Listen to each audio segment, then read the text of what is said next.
Olá pessoal, eu me chamo Flávio Lopes, sou sócio do escritório Brito e Torres Advogados, responsável aqui pela área empresarial e atuando na área de recuperação de empresas, recuperações extrajudiciais, falências. Conheci a TMA em 2018 para 2019, desde 2019 somos associados e vimos acompanhando o trabalho da TMA com excelentes conteúdos, cursos, networking, capacitação, trazendo sempre as melhores práticas de mercado e os melhores profissionais para discutir, analisando os casos que ganharam repercussão. E estou aqui para apresentar para vocês o painel Reestruturação via Capitalização ou outras formas de transferência com a dívida reestruturada. Um tema interessantíssimo. Vamos conosco. Obrigado, Dr. Flávio Lopes. Estão conosco aqui no palco Renato Carvalho Franco, sócio da Íntegra Associados, Adriana Valéria Pugliese, professora da Fundação Getúlio Vargas de Direito, Eduardo Munhoz, sócio E. Munhoz Advogados, Renata Fabris na relatoria, sócia da Sentinela Administradora Judicial, e Figueiredo Oliveira e Fabris Advogados Associados. O tema a ser debatido nesse primeiro painel desse segundo dia do 13º Congresso TMA é reestruturação via capitalização ou outras formas de transferência com a dívida reestruturada. Passo a palavra nesse momento ao Dr. Renato, nosso anfitrião. Um excelente painel. Obrigado, bom dia a todos. É um enorme prazer estar aqui nesse congresso, que cada ano que passa só melhora. Parabéns ao nosso presidente Paiva, ao conselho da TMA e à Grazi, que coloca isso tudo em pé de uma maneira muito eficiente e cada ano melhora realmente. Parabéns a todos. Esse tema aqui é um tema bastante rico, né? Parece por óbvio que a capitalização de empresas é um meio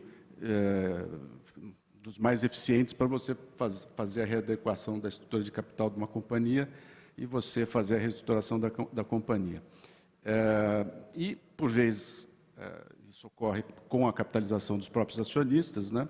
Nem sempre, obviamente, se a companhia não está com a capitalização adequada e está passando por dificuldades, é mais difícil do sócio colocar dinheiro novo ali, né?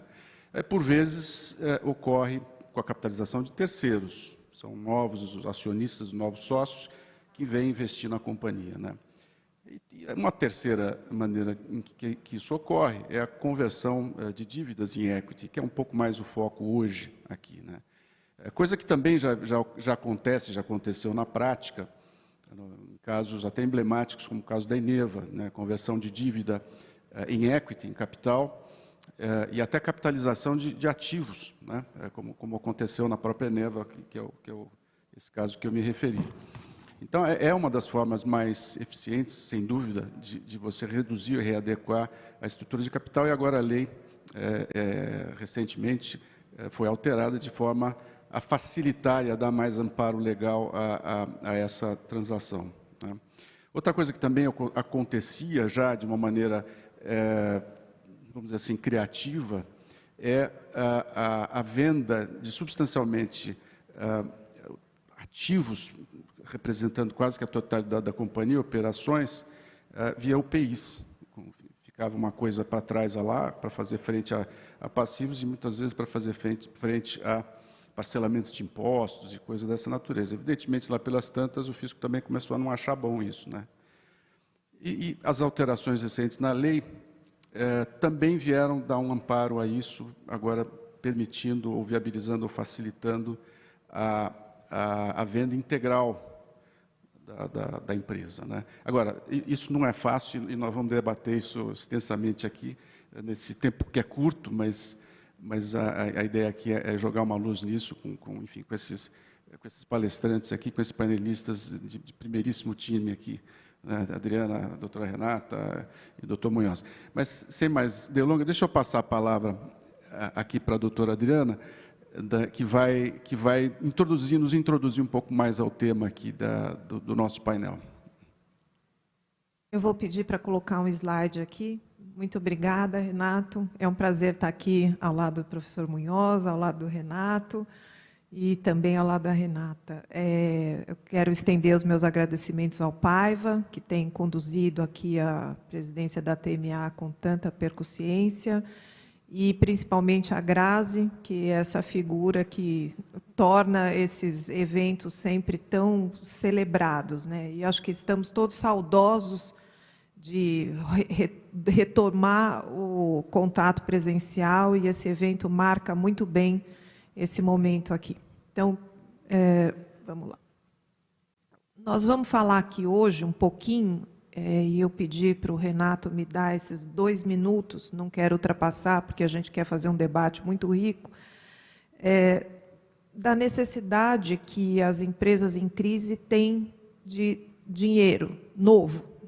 Então, não adianta tampar o sol com a peneira, né? A empresa, quando entra em crise, exige ingresso de dinheiro novo. Sem isso, é muito difícil superar a situação de dificuldade econômico-financeira. Então, por que é tão relevante, né? E a gente precisa entender um pouquinho, nós advogados, né, que não somos da área de finanças, precisamos entender um pouquinho essa lógica das finanças estruturais e essa lógica das finanças operacionais que envolve a empresa. Então, se vocês virem aí no quadro que está apresentado, o que é importante a gente compreender, nós, advogados, né? Que todos aqueles investimentos que são lançados num balanço patrimonial de qualquer organização ficam alocados numa conta chamada ativo. Então, o que é a conta de ativo? São os investimentos que o negócio faz para desenvolver a sua atividade. E o que é a conta de passivo? E por isso que a gente tem sempre a dupla partida como regra das finanças corporativas, porque é a origem desses investimentos. Então, de um lado eu tenho quais são os investimentos do negócio, conta de ativo, e do outro lado eu tenho a origem desses investimentos na conta de passivo. E aí vocês vão ver que nessa conta de passivo eu tenho 2 grandes grupos de lançamentos. Eu tenho aquele passivo circulante, que é o passivo que está todo dia se modificando. Eu tenho um passivo não circulante, que é um passivo mais estável. E eu tenho a conta de patrimônio líquido. Que é a conta de patrimônio líquido?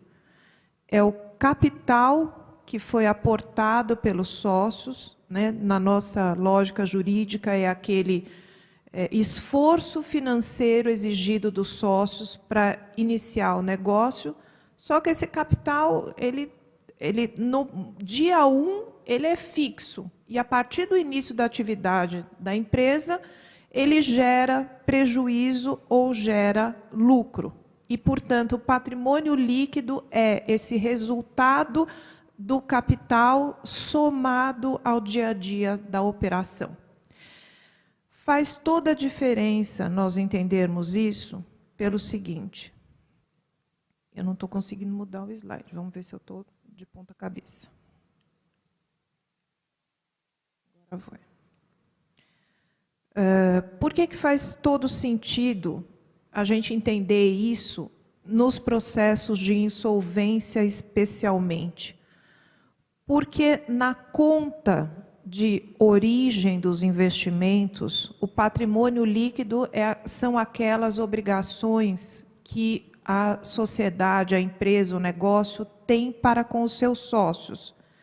E na conta de passivo são aquelas obrigações para com terceiros, fornecedores, o fisco, credores financeiros, etc.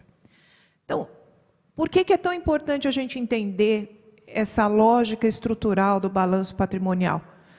Porque quando o patrimônio líquido é negativo, quem está financiando a operação são os credores. E é por isso que eu preciso trazer os credores para o centro dessa discussão nos processos de insolvência. Por isso que é de todo conveniente que os credores participem ativamente do processo de reestruturação. E, por que não, já que esses credores são esses investidores de risco do negócio também, porque são eles que estão aportando o financiamento da operação, se converterem em equity, em capital. Faz todo sentido, tem toda a lógica. É isso que nós vamos tentar debater aqui, e eu passo a palavra de novo para o Renato, que vai nos conduzir. Obrigada, Renato. Obrigado, Adriana. Muito importante essa visão geral. O Munhoz, quais são os desafios que essa alteração da lei traz quando ela permite a conversão, quando ela ampara a conversão de dívida em equity? Isso, enfim, abre uma espécie de uma caixa de Pandora, né? Que desafios que nós temos aí? Antes de mais nada, muito bom dia. Quero agradecer muito ao TMA. Faço minhas palavras do Renato e da Adriana. Cumprimentos ao Paiva, à Grazi. E muito bom ter um evento presencial novamente depois de tanto tempo. Acho que é o meu primeiro desde o início da pandemia. Renato, esse é um tema que me parece muito importante, não é? Em boa parte das recuperações judiciais, nós vemos que o problema da empresa, da crise da empresa, diz respeito à sua estrutura de capital. Sobretudo no Brasil, que viveu, já está ficando cada vez mais distante isso, mas que viveu momentos de efervescência, de otimismo, nós vimos projetos empresariais muito ambiciosos e o mercado como um todo aderiu a isso, não é, com financiamento e assim por diante, e depois se viu que aquele crescimento previsto acabou não ocorrendo. Nesses casos, muitas vezes se vê que a empresa ela é viável no sentido de que ela tem capacidade de geração de caixa, de geração de riqueza, mas ela tem uma dívida, um tamanho de dívida incompatível com aquela situação que ela acabou se encontrando. E aí é preciso acertar a estrutura de capital. E não tem mágica, ou seja, preciso diminuir a dívida. Não é? A dívida é maior do que o tamanho ou da capacidade de geração de riqueza da empresa. E não tem mágica para diminuir a dívida, só tem dois meios, né? Ou há um desconto, uma redução do valor da dívida, os famosos haircuts, que em geral os credores resistem bastante e que no Brasil ainda trazem consequências tributárias ainda não resolvidas pela mudança da lei, lamentavelmente, não é?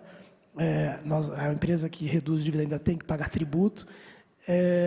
E, de outro lado, ou um grande alongamento, que daí leva ao chamado haircut implícito, não é?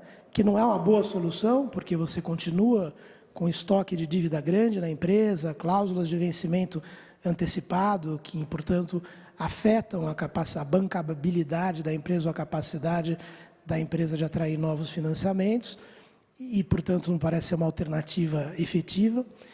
E a segunda alternativa, então, efetiva, é, de fato, conversão de dívida em capital. Para diminuir dívida, não tem outra maneira. Ou eu diminuo o valor dela, ou eu converto a dívida em capital. No Brasil, os casos são muito raros, né? Você citou bem a Eneva, eu me lembro bem do caso da OGX, em que esse foi o grande meio de recuperação. No caso da OGX, houve a diluição do Eike Batista, que então era o controlador. Houve, no caso da Oi também, uma massiva operação de conversão. Curiosamente, credores estrangeiros, né? Bondholders, que lidam melhor com esse tipo de alternativa. Os bancos brasileiros, em geral, resistem muito a essa alternativa e mesmo outros investidores, o banco talvez até é natural que assim o façam, dadas os grandes riscos que no Brasil decorrem do fato de alguém ser sócio de uma empresa. O conceito de limitação da responsabilidade no Brasil está muito relativizado, a despeito até de mudanças do Código Civil que tentam revitalizar o princípio, com o maior rigor na aplicação da teoria da desconsideração da personalidade jurídica, mas ainda assim, no campo do direito trabalhista, é muito fácil responsabilizar o sócio, no campo do direito do consumidor, há jurisprudência no sentido de que praticamente não há a limitação da responsabilidade se aplicar a teoria da desconsideração pelo mero fato do inadimplemento da dívida. No caso tributário, nós também temos uma jurisprudência de ampla imputação de responsabilidade aos sócios, e isso afasta, muitas vezes, o credor de desejar esse tipo de alternativa. Porém, como eu disse, uma alternativa muito relevante. Eu não tenho dúvida que no mercado, e com uma maior sofisticação, e quem sabe com respeito maior ao princípio da limitação, essa começa a ser uma possibilidade cada vez mais aventada, porque é a que leva efetivamente a uma solução estrutural para muitas das crises da empresa. Eu não vou me alongar demais, mas para terminar essa primeira parte, para a aplicação disso na lei da recuperação, há alguns desafios, não é? Primeiro, é muito bom que a reforma da lei introduziu expressamente a conversão de dívida em capital como um dos meios de recuperação no artigo 50. Não era necessário, porque o artigo 50 traz um rol exemplificativo, então essa já era uma alternativa, mas, de todo modo, é importante que agora haja a previsão expressa. Mas há alguns desafios relevantes. O primeiro desafio é em que medida é possível a conversão de dívida em capital se há ou a resistência do sócio, ou até a dificuldade de aprovação, no caso de uma companhia aberta, com dispersão acionária. Então, aqui algumas questões. A primeira é a seguinte: agora nós temos também o plano alternativo aprovado pelos credores. Podem os credores impor ao sócio uma alternativa de conversão de dívida em capital? Por exemplo, ao dizer que ele tem a possibilidade de aprovar um plano sem a anuência do sócio, desde que aqueles requisitos ali estejam observados. Aí eu tenho um problema de conflito não resolvido entre o direito societário e a lei falimentar, né? Para haver a conversão de dívida em capital, é preciso haver uma operação societária de aumento de capital, e que, segundo o Código Civil ou a lei das SA, depende de uma reunião de sócios ou de uma assembleia de acionistas. Não é a Assembleia de Credores que pode. No caso da Oi, uma grande discussão sobre isso, está lá ainda no Superior Tribunal de Justiça, se eu não me engano, se a lei de recuperação prevaleceria, ou seja, se o juízo da recuperação, se os credores poderiam aprovar uma operação de aumento, que os sócios não pudessem, não pudessem deixar de realizá-la, né? Essa é uma grande discussão não resolvida. Vamos ver como é que vai ser a decisão do STJ no caso da Oi. No caso das sociedades que têm controlador, quando ele está de acordo é mais fácil, porque ele se compromete no plano. No caso da OGX, por exemplo, era a condição do plano que o Eike Batista mantivesse 50% mais um do capital votante até a implementação do plano, porque era uma maneira dos credores garantirem, ele não podia vender ações, era uma maneira dos credores garantirem que ele votaria na Assembleia de Acionistas pelo aumento de capital. Quando o controlador resiste, aí a pergunta é, via plano de credores, presentes os requisitos, eu posso criar compulsoriamente, via plano, determinar um aumento de capital? E quando não tem controlador, que era o caso da Oi, aí é mais difícil, porque eu tenho acionistas dispersos no mercado, eu tenho uma companhia aberta, aí eu não tenho como garantir uma contraparte que se comprometa a aprovar o aumento de capital. E o acionista minoritário pode ser um free rider, não tem muito a perder, como tem o controlador no caso de um procedimento de falência. Então, desafio, primeiro, do credor sofrer os riscos de se tornar sócio. Essa é uma resistência natural ainda no Brasil a esse tipo de solução, que eu acredito que o mercado se sofisticando, mesmo que o banco não queira, ele pode vender para um outro credor, para alguém que compre o crédito visando a se tornar sócio da empresa, não é? Então, acho que é uma alternativa cada vez mais viável. Então, a primeira dificuldade seria como assegurar para o novo sócio que ele não vai herdar, que a limitação da responsabilidade será observada e que ele não pode ser responsabilizado pelas dívidas da empresa da qual ele se tornou sócio em virtude da conversão do seu crédito em capital. Seria interessante até reforçar essa proteção. Segundo lugar, qual é a posição do sócio, se ele pode resistir ou não, né, àquela operação, independentemente da vontade dos credores. Acho que esses são os dois grandes pontos sobre essa solução, mas que me parece uma solução fundamental. Por último, Renato, esqueci. E a superação de alguns precedentes judiciais, que me parecem equivocados, de que não se poderia tornar alguém compulsoriamente sócio da empresa. Há um precedente até do Tribunal de Justiça de São Paulo, não é, em que se diz, olha, o plano não pode, se o plano prevê a conversão de dívida em capital, alguém que dissentiu não é obrigado a aceitar aquela participação societária. Eu até diria que a solução para isso é dizer, ele não é obrigado a se tornar sócio, mas nesse caso, então, ele também não vai receber a moeda de pagamento prevista no plano. Senão, o sistema não funciona, né? Não adianta eu dizer que só vai converter o capital de quem aprova o plano e quem não aprova o plano continua a dívida. Então, isso é outro ponto a ser solucionado.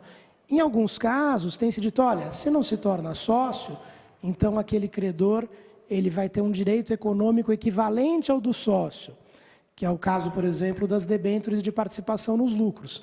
É uma maneira de fugir dessa situação da jurisprudência de dizer que não pode haver a compulsoriamente tornar alguém sócio de uma sociedade pelo princípio constitucional, de não permanecer associado, que me parece inaplicável ao caso. Mas, de toda forma, é uma maneira. Ele não se torna sócio, mas ele passa a ter um título de crédito, como uma debênture, que está prevista na lei das SA, que confere um direito que, do ponto de vista econômico, equivale ao do sócio, que é o direito de participar nos lucros, a debênture de participação nos lucros. Mais recentemente, a jurisprudência tem dito, pode haver potestatividade, o credor não pode depender do lucro da empresa. Aí me parece também equivocado, porque ter ou não lucro é uma contingência da vida empresarial, esse é o risco empresarial. A sociedade ela deve perseguir o lucro, não há puro arbítrio. Se a sociedade deixa de perseguir o lucro, se os sócios, se os administradores deixam de perseguir o lucro, eles estão descumprindo uma obrigação, um dever legal, né? E se esse for um obstáculo, então, se a gente disser que no Brasil não pode converter dívida em capital, não pode fazer com que o credor passe a ter o direito de receber uma parte dos lucros, esse é o meio de pagamento do crédito dele, seremos mais, novamente, um pária no direito internacional em relação a esse tema, já que conversão de dívida em capital é um dos instrumentos por excelência de recuperação no mundo todo e, sobretudo, nos Estados Unidos. Me alonguei um pouquinho, mas tentei aqui abranger todos os temas. Obrigado, Renato. Excelente, imagina.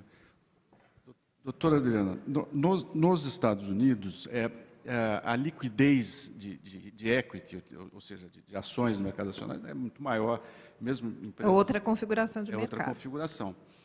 E, portanto, quer dizer, banco não quer ser dono de empresa, a gente já descobriu isso. Eu suponho que mesmo lá nos Estados Unidos isso vale também. Também.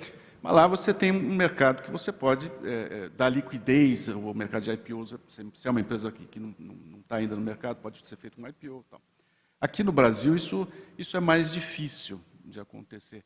O que você acha que vai acontecer com no Brasil, com o apetite dos grandes credores, que são os bancos, com relação à conversão de dívidas? Vão se criar mecanismos de liquidez?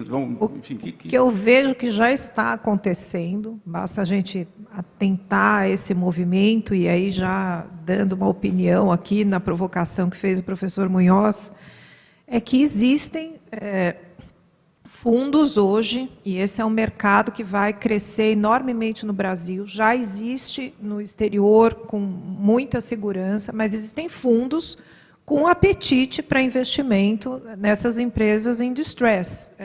Não tenho dúvida que esse modelo de negócio vai agora decolar com força total. Quer dizer, nós vamos ter veículos interessados nessa conversão de equity, de dívida em capital. Por quê?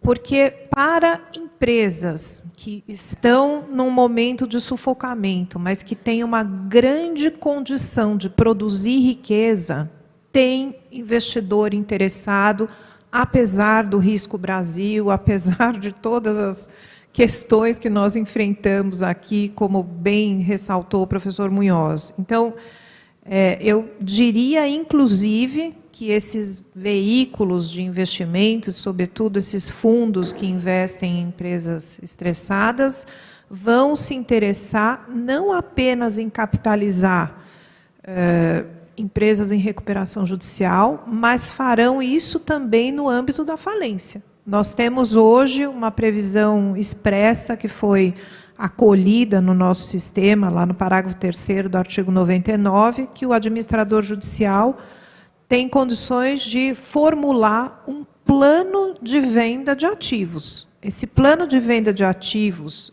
de forma organizada, coordenada, no modo como a lei está estruturada, para a venda de ativos em bloco, para cessão de contratos estratégicos compulsoriamente, com celebração de novos contratos de trabalho, com ruptura daqueles anteriores para recontratação de empregados que sejam colaboradores, que sejam estratégicos, é um momento de aproveitar, como foi dito aqui no painel que nos antecedeu, a alocação eficiente de recursos na economia. Nós não podemos...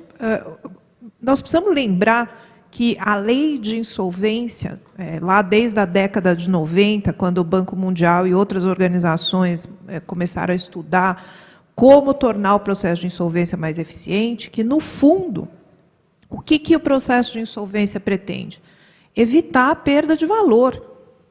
É isso que nós estamos tratando aqui. E evitar a perda de valor pode ocorrer nas mãos do controlador que está à frente do negócio e pode ocorrer passando esse negócio para um novo controlador. Essa lógica de mercado é muito óbvia, né, no mundo todo, e aqui ainda nós não nos conscientizamos disso. Então, a gente precisa lembrar que o princípio da preservação da empresa não é manter o controlador à testa do negócio, mas sim alocar eficientemente o negócio para que ele possa prosseguir de forma regular dentro de uma situação, dentro do mercado. E não importa se isso vai ser feito no âmbito da recuperação judicial ou da falência. Por que a gente prefere fazer, eu digo o mercado em geral, né?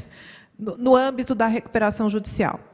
Porque há uma liberdade maior dos agentes econômicos para contratarem essas soluções.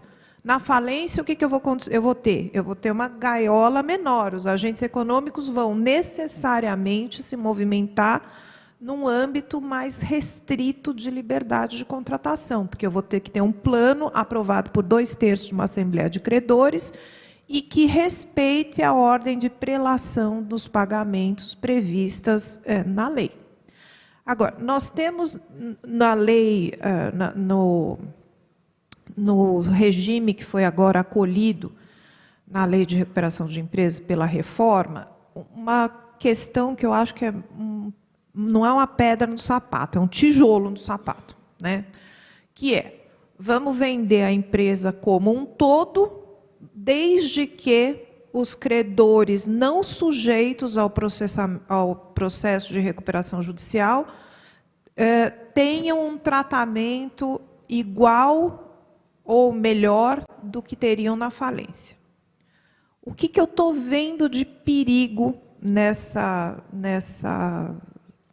disposição, né? Então, tem dois aspectos. O primeiro aspecto é, hoje, no sistema atual da lei, é muito mais eficiente vender os ativos em bloco na falência do que na recuperação judicial. Por quê? Porque na falência eu tenho a regra do artigo 140, inciso 2º, de que todos os credores se subrogam no produto da venda. E aí eu não tenho nenhum credor excluído da participação, da partilha naqueles ativos. E aí é que eu chego no problema da venda desses ativos em bloco na recuperação judicial. Como é que, no âmbito da recuperação judicial, eu vou demonstrar... Gente, essa prova é impossível, ela não existe, tá? Como é que eu vou demonstrar que o credor excluído alienação fiduciária, credor fiscal, artigo 49, parágrafo 3º e 4º. Como é que eu vou demonstrar que eles vão ter um tratamento melhor ou igual ao que teriam na falência? O resultado disso vai ser um desastre, porque se converter em falência, na falência esses credores vão se levantar e dizer, olha, vocês venderam aquele ativo, se vocês não tivessem feito isso, eu estaria recebendo algum dinheiro agora. E aí nós vamos criar uma situação de instabilidade e insegurança jurídica muito grande. Você sabe que o meu trabalho aqui é criar polêmica, né? Vamos lá. Sentado aqui. Então, assim, Munhoz, a doutora Adriana aqui acha que a falência é melhor do que essa coisa nova da lei aí de vender empresa integral. Qual é a sua opinião sobre... Eu suspeito que eu sei, mas deixa eu te perguntar. Não, acho que foi bom para criar polêmica, mas a própria Adriana, acho que ela colocou já um ponto importante. Na falência, você fica muito mais restrito, né, na busca das soluções. Além de ter um procedimento muito mais burocrático. A falência aparece ali o administrador judicial, nomeado pelo juiz, como alguém que vai comandar a atividade até a venda do ativo. E esse interregno não fica no controle dos agentes econômicos. E pode ser muito grande também. Então, eu acho que há uma preferência, em geral, dos credores. E a gente já viu várias recuperações que, no final, eram liquidações organizadas, né? Poderia ter sido no procedimento de falência, mas os credores acabam preferindo, eles próprios, tanto quanto o devedor, obviamente, e o sócio devedor, para fugir dos efeitos da falência, mas também os credores, talvez pelo controle maior da situação e pela maior liberdade contratual que a Adriana colocou. A grande diferença, talvez, em prol da falência, seria a maior clareza da questão da regra da não sucessão nas dívidas tributárias, né? Porque na recuperação a gente tem a não sucessão no conceito da unidade produtiva isolada. Eu sempre advoguei que o conceito de unidade produtiva isolada, para mim, é inútil. A gente deveria ter não sucessão em toda e qualquer venda, também na recuperação judicial, na medida em que são vendas com controle judicial. Então, é uma venda que maximiza o valor do ativo e aquele produto arrecadado vai servir para o pagamento dos credores. Claro que tem o problema do fisco, que não participa do processo de recuperação e assim por diante. A nova lei, não é, nesse inciso que a gente está tratando, fala da venda integral. Acho até que falta uma palavrinha que ajudaria na interpretação. Venda integral dos ativos ou dos bens ou direitos da empresa e equipara essa venda à unidade produtiva isolada. Então, parece que a lei ali encontrou uma maneira de dizer, olha, mesmo que haja uma venda integral, será considerado, para efeito do 66, unidade produtiva isolada. A relevância disso é dizer que não tem sucessão nas dívidas tributárias. E aí passa a ser um meio mais eficiente do que na falência, porque a vantagem que a falência traria, que seria a não sucessão, desaparece. Aqui eu consigo também a não sucessão no âmbito da recuperação. Só que é o mesmo dispositivo, com a preocupação de proteger credores extraconcursais, ou os próprios credores dissidentes, não é? Fala da história do tratamento que não seja pior do que ele teria na falência, já que a ideia aqui é que, então, vende tudo, ele vai receber o produto arrecadado, mas sem as mesmas garantias na falência, da ordem bem clara, de hierarquia de recebimentos e assim por diante. Acho que a doutrina e a jurisprudência vão enfrentar o desafio de concretizar, né, o que significa esse princípio. Ele aparece também, acho que numa segunda vez na lei agora, quando trata da aprovação do plano pelos credores sem o consentimento do devedor, também ali há essa ideia da análise comparativa do que o credor recebe na recuperação e o que poderia vir a receber na falência. Esse é um princípio que existe no direito comparado para testar a abusividade de voto, o cram down e assim por diante. Acho que é importante, acho que foi boa essa introdução na nossa lei e acho que nós vamos aprender a conviver com ele. Claro que isso vai demandar, provavelmente, análises econômicas, não é? Dizer, olha, eu estou vendo aqui como é que eu vou dizer qual seria o tratamento daquele credor na falência. Em muitos casos não é difícil, né? Em muitos casos é fácil, por exemplo, de verificar que a classe do quirografário na falência receberia 0.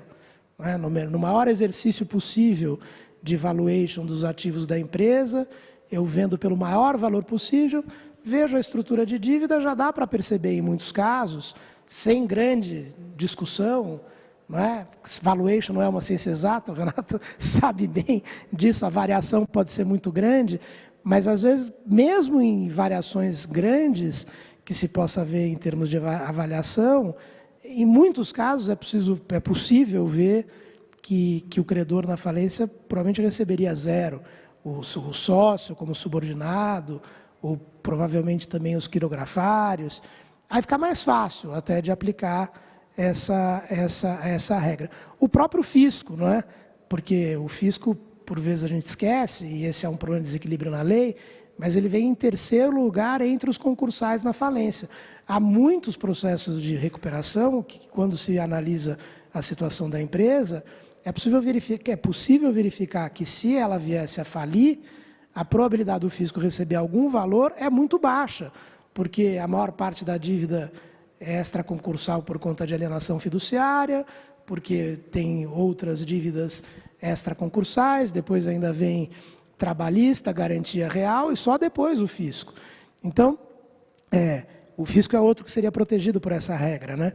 Então, eu acho que é possível, sim, de aplicá-la, será uma novidade, nós vamos aprender a lidar com ela, mas acabou que agora, com uma norma expressa, meio que equivaleu, né, a venda integral na recuperação ao que seria na falência, em termos da proteção da não sucessão tributária, pelo menos.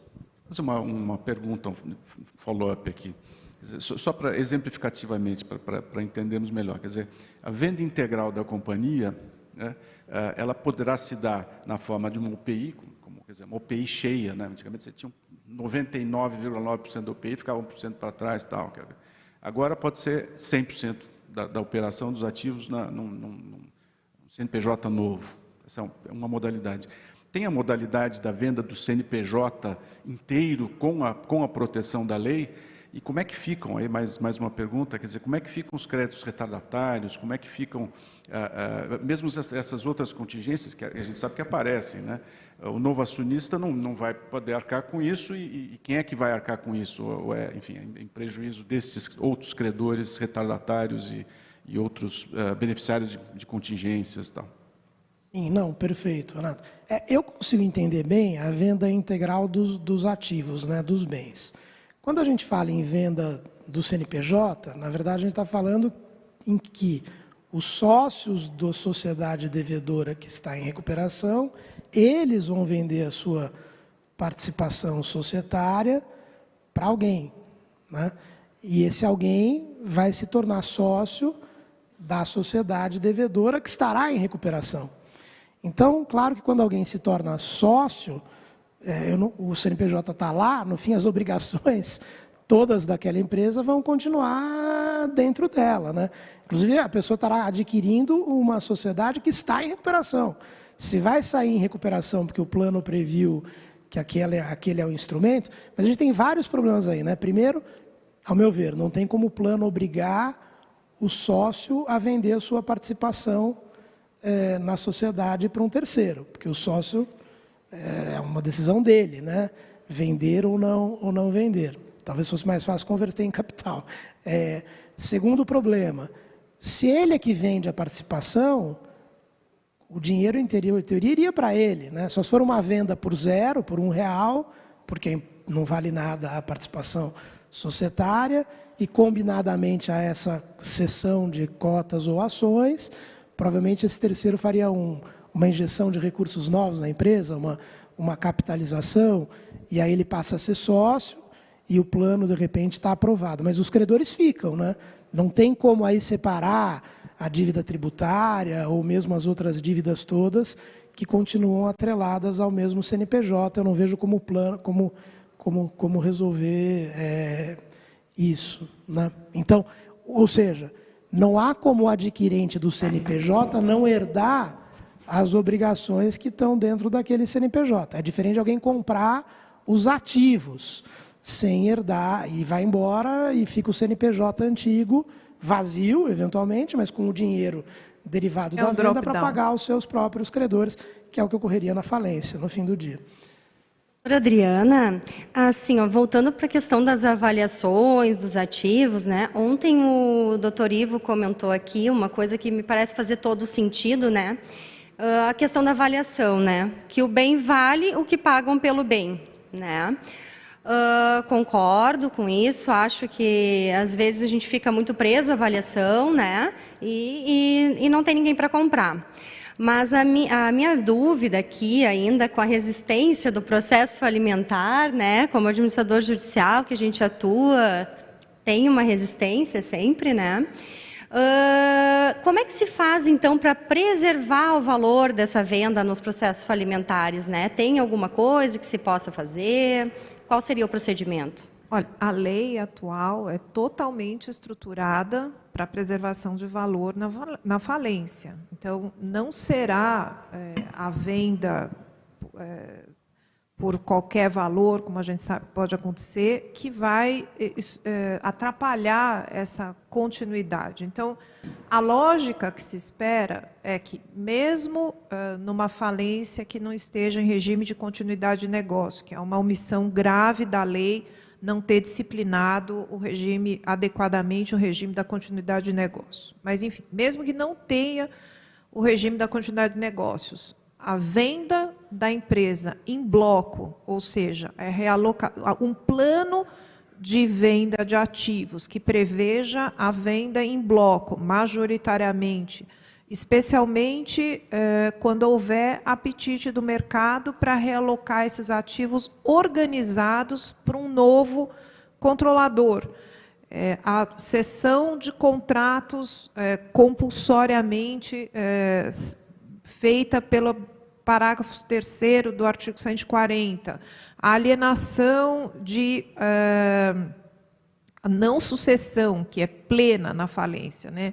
E a alienação com possibilidade de contratos de trabalho novos, que é uma lógica muito disruptiva na lógica do direito laboral, deve funcionar. Então, o ponto aqui é, os credores precisam se coordenar, e esse é o grande motivo pelo qual esse Instituto da Falência, como modelo reorganizatório, ainda não decolou, é que os credores precisam se organizar e atuar ao lado do administrador judicial para a realização desse plano. Esse plano tem que ser feito no interesse dos credores.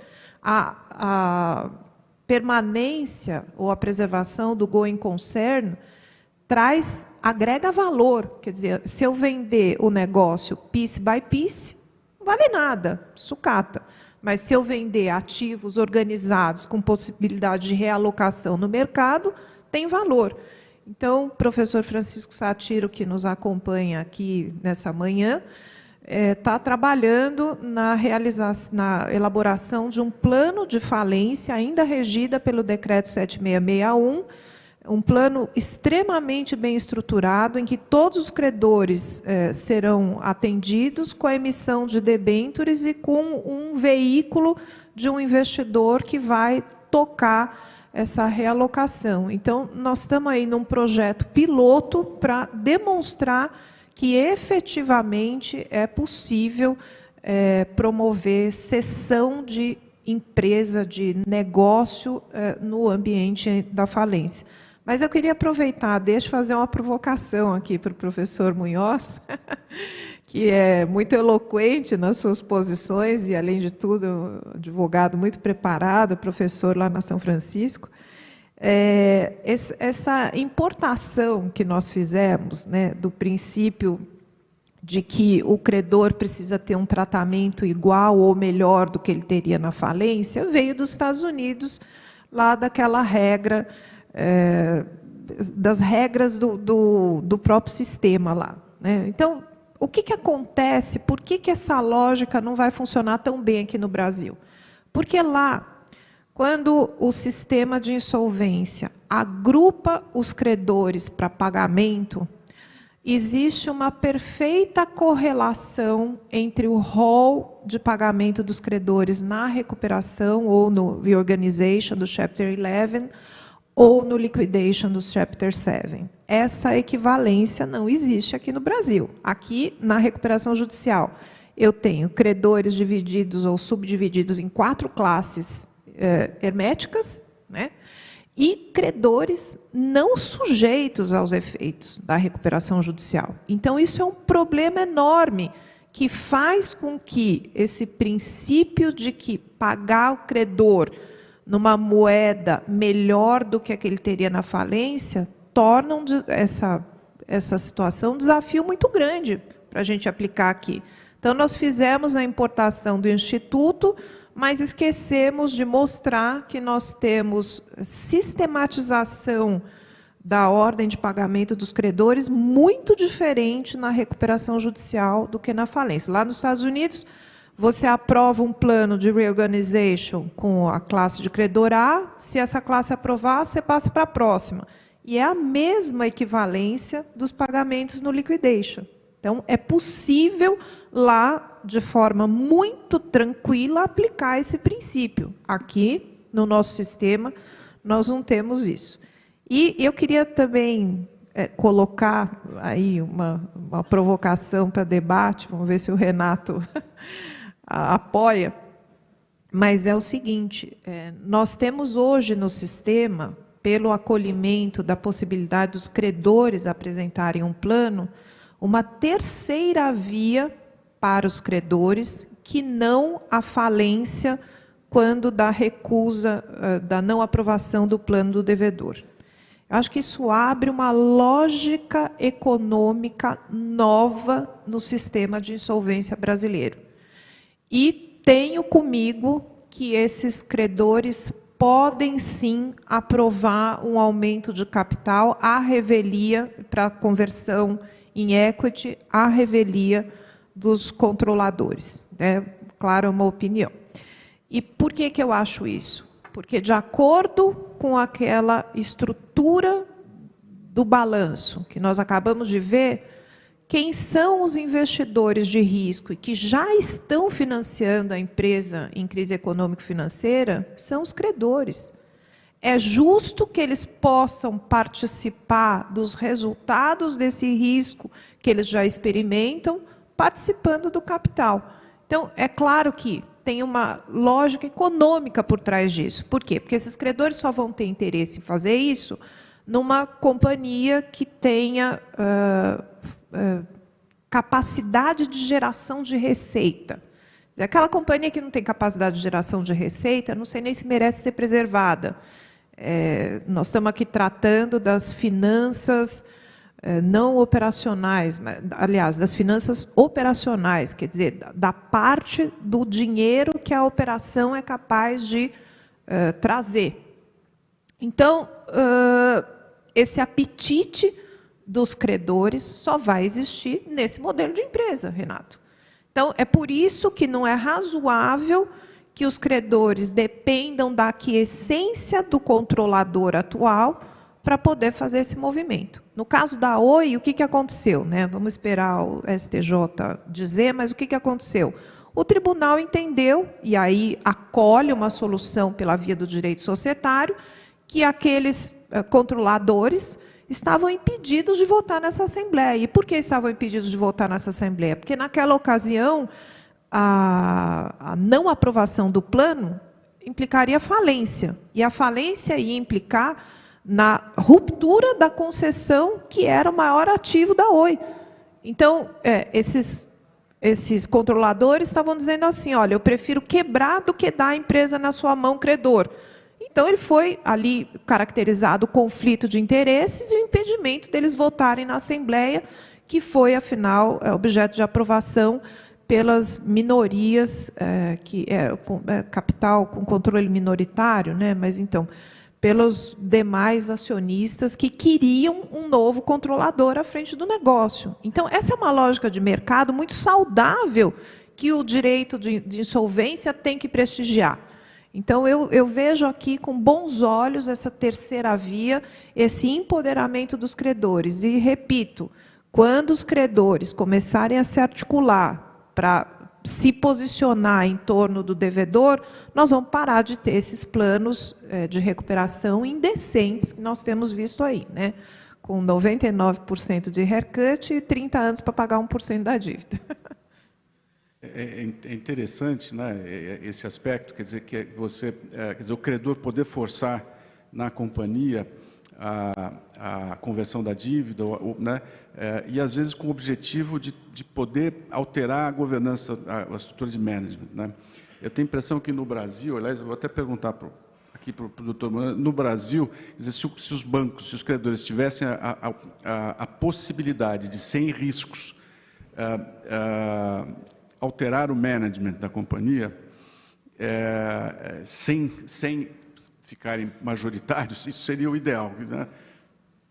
Não, sem dúvida. Acho que a gente precisa desses mecanismos, né? É a questão da alocação eficiente dos ativos.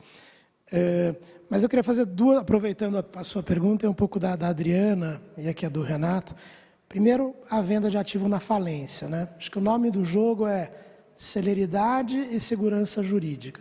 Eu participei de um caso, até como advogado, em que a gente aprovou um plano de credores na falência, autorizando a alienação de ativos. Acho que foi um dos poucos e acabou dando certo. Mas tem muitos desafios aí. Primeiro, o quórum da lei está errado, né? Dizer que é 2/3 dos credores, independentemente de classe, que votam esse plano, é uma distorção completa, é um absurdo, uma patologia da lei. Também tinha que ser votação por classe, porque senão há um desvio completo da ordem hierárquica de recebimento dos créditos na falência. É uma regra de 1890 que a gente continuou a aplicar na nossa lei. Então, é um quórum errado. Infelizmente, a reforma da lei não abordou esse ponto. O segundo é um problema que, ao meu ver, não é tanto um problema da lei, é um problema das instituições encarregadas de aplicar. Então, como é que eu faço para ter segurança e celeridade? Primeiro, nomeação de administradores judiciais preparados. O juiz tem que cuidar muito da nomeação, que é um baita desafio o administrador assumir um negócio, porque ele, para maximizar o valor do bem, imagino que ele vai manter a atividade até a venda, porque na maior parte dos casos, se para a atividade, o valor cai abruptamente, por isso é que muitas vezes se prefere fazer isso na recuperação.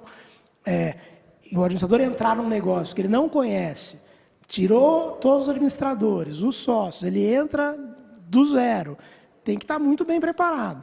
E para ele preparar um processo de M&A ou de venda de ativo, é desafiador e precisa ser rápido, né? Por isso que também muitas vezes o credor prefere na recuperação, ele coloca no plano um processo de M&A bem organizado, em que ele, como credor, controla. Ao passo que na falência, pelo menos antes da aprovação do plano, isso fica nas mãos do administrador judicial. Depois o problema do judiciário, né?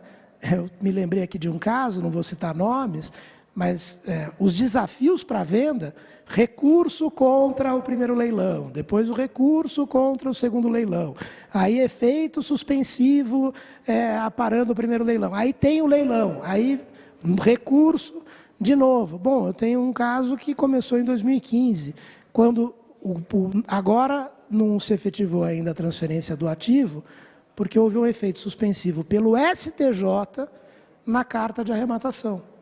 Ou seja, faz 5 anos que o investidor está tentando ter a propriedade do bem que ele comprou em 2015. Né? Então, cadê a celeridade? Então, agora é um problema da lei? Não, é um problema do sistema de aplicação da lei. Não estou nem entrando no mérito se está certo ou errado aquela venda. Mas se está errada, tinha que ter sido decidido em 2015 para poder vender de novo rapidamente do jeito correto. O que não pode é ficar 5 anos dessa forma. Então, esse é um enorme desafio. O segundo ponto, Adriana, aí achei interessante. Esse princípio da comparação com a falência, ele está na raiz do processo de insolvência e de recuperação. Todo credor, quando negocia, ele negocia comparando a qual a situação que ele estaria na eventual falência. Aliás, é daí que vai se concluir, muitas vezes do ponto de vista econômico, se o mercado entende que aquela empresa é viável e deve continuar, ou se o mercado entende que a empresa não é viável, é melhor falir, porque a maioria vai receber mais.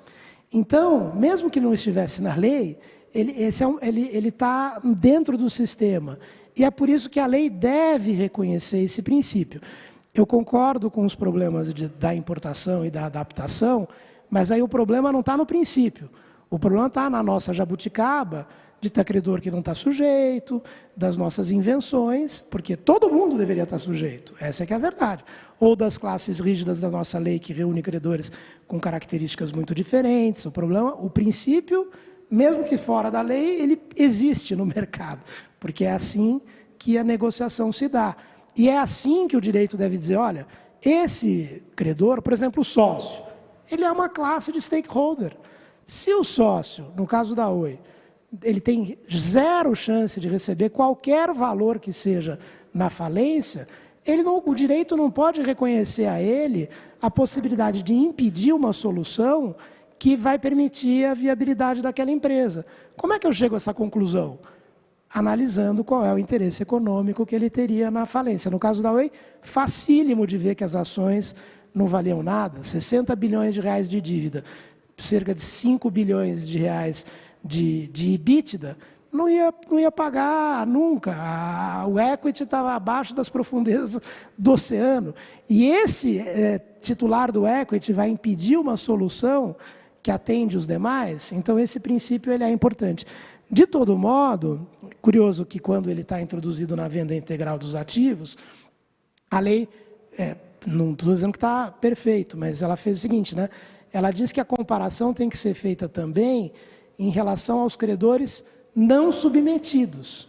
Então, ela está dizendo que eu tenho que olhar também a situação dos credores extraconcursais na falência, ainda que não sujeitos à recuperação judicial. Por isso, acho que vale a pena desenvolver esse princípio e tentar encontrar a melhor maneira de aplicá-lo no Brasil. E o ideal é que a gente tivesse um sistema de classes melhor e a gente tivesse uma previsão mais adequada também de quem está fora e quem está dentro. Eu acho que todo mundo deveria estar dentro, com as prioridades específicas e prerrogativas de cada um. Fica a dica para a próxima reforma, Eduardo? Fica a dica para a próxima reforma. Com relação a essa coisa da falência,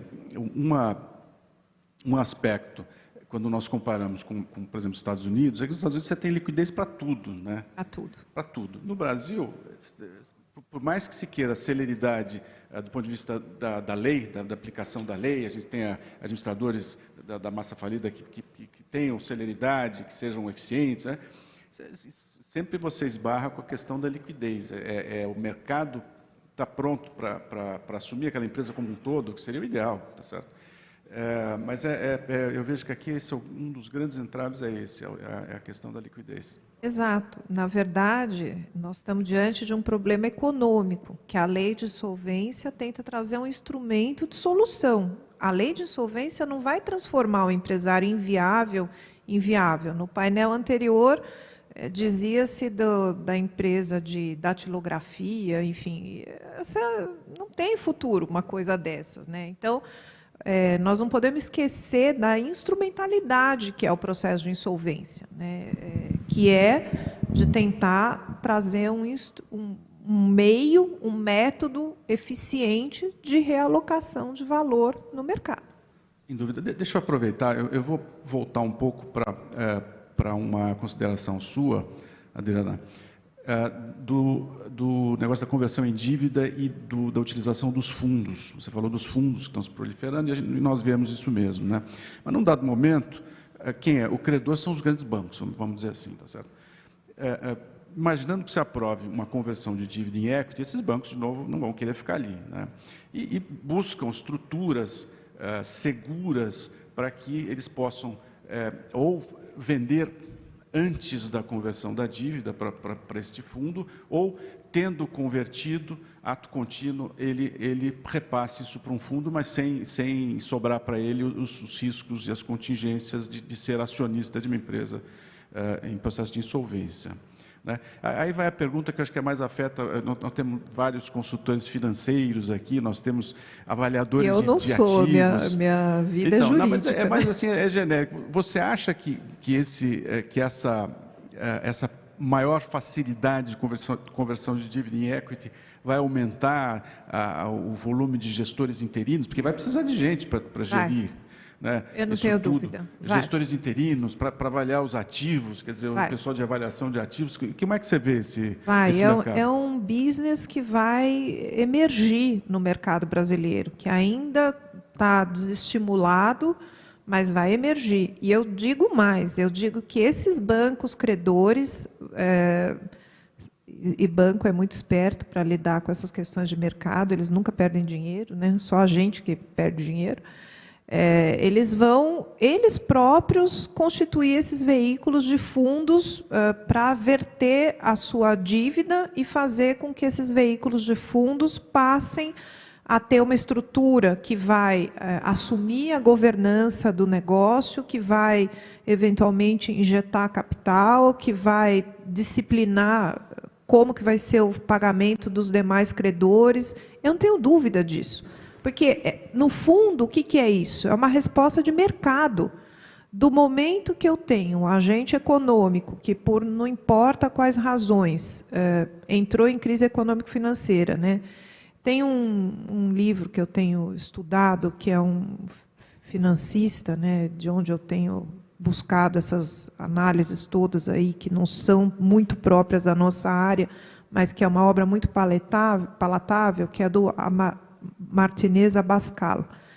E o que ele diz exatamente é que o negócio entra numa ressaca financeira em função de uma má administração da estrutura de financiamento que não estava preparada para determinada avaliação de riscos corretas. Então, o que acontece?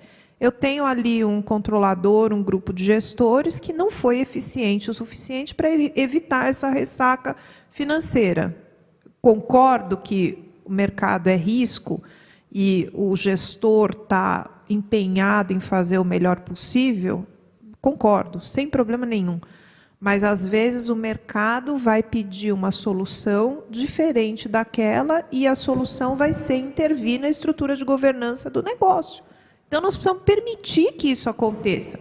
Lá nos Estados Unidos, a coisa mais comum que tem é o M&A de empresas sem controlador. Quer dizer, um administrador do controle gerencial chama o outro para almoçar, não tem nada a ver com o almoço. Ele vai dar o comunicado, fala, colega, eu vou comprar o seu negócio. E aí entram as disputas de M&A que a gente conhece, que sabem lá. Então, o que é isso? São soluções de mercado que nós precisamos permitir que aconteçam dentro da nossa estrutura econômica, que é de capital, em sua grande maioria, de capital concentrado e controlador identificado. Então, nós precisamos que o instrumento do direito da insolvência se preste a todas essas soluções, preservando o negócio naquilo que ele tem de bom. Nós vimos no caso da Parmalat, que foi uma das primeiras aí, conduzida pela Íntegra, né, que separou o joio do trigo. Por quê? Porque eu tinha uma parte do negócio que dragava a estrutura saudável da empresa. Então, o que eu preciso ter mobilidade para fazer? Separar o negócio, jogar o que não funciona de escanteio, vendendo pieces by pieces, da forma que for, e mantendo o negócio que é saudável. Gente, isso é alocação eficiente de recursos na economia. O Brasil precisa aprender a fazer isso. O direito de insolvência é um instrumento altamente eficiente para buscar essas soluções. Temos a via da solução do M&A, do direito societário? Temos, mas a insolvência serve exatamente para fazer essa alocação quando a empresa está em estresse econômico-financeiro. Se eu puder acrescentar um ponto, acho que, por favor, que vocês tocaram em algo muito importante. Existem também instrumentos que se pode buscar, mesmo com bancos comerciais, que tendem a ter uma aversão maior a risco, mas eu concordo que o mercado vai sofisticando, e fundos de investimento. Mas, por exemplo, né, na tua linha, você pode ter uma situação em que o banco pode ter um bônus de subscrição que lhe dá o direito de a qualquer tempo converter em capital, pode ser no momento simultâneo em que está ocorrendo a venda do controle da empresa. Então, ele tem o controle, porque ele tem um bônus que dá a ele a segurança de que ele pode se tornar controlador quando quiser, ele não vai se tornar até que apareça o comprador, porque ele próprio não quer ser sócio naquele interregno. Ele pode ter uma debênture de participação nos lucros, que assegura que nesse interregno até a venda, todo e qualquer lucro que a empresa gere, ou que boa parte do lucro, vá para ele, e não para o acionista anterior. Com esses dois, e ele pode ter no plano uma previsão de que os administradores anteriores são afastados e que a íntegra, ou um administrador, alguém especializado no mercado, vai assumir a governança e a liderança, eventualmente até desse processo de venda de controle. Então, existem instrumentos, acho que a gente tem talvez a gente está aprendendo ainda a lidar com eles, claro que tem um aspecto de cultura, de desenvolvimento do mercado, muitas vezes de resistência dos sócios anteriores, que também é um dado. Vamos ver como é que essa situação do plano poder ser aprovado pelos credores sem o consentimento dos sócios, que tem muita polêmica, provavelmente deve ter algum painel sobre isso, não é o caso de tratar aqui, mas isso pode movimentar e fazer com que esse tipo de papel mais ativo, vamos dizer assim, do credor na busca de soluções mais eficientes, possa acabar sendo encontrada, né? A gente falou hoje aqui, se nenhum credor gosta de dar desconto de 90%, 80%, 50% do crédito, aí a empresa, vamos dizer, que fosse um desconto no tamanho necessário, né? Ela volta a voar e o upside fica para o acionista, não funciona. É isso. Então, quem se apropria desse benefício. Exatamente. É isso, Munhoz. Eu vou ter que... Eu estou olhando aqui o cronômetro. Tá ali, apitando. tá ali. Fomos Eu queria expulsos. agradecer a todos, a Adriana, a Munhoz, a nossa relatora Renata, pelo painel, um excelente painel que nós fizemos aqui, e agradecer mais uma vez ao TMA pela oportunidade aqui, que nos dá de debater esse tema importante. Muito obrigado. Nós que agradecemos. Obrigado. Obrigado, Renato. Obrigado a todos os participantes.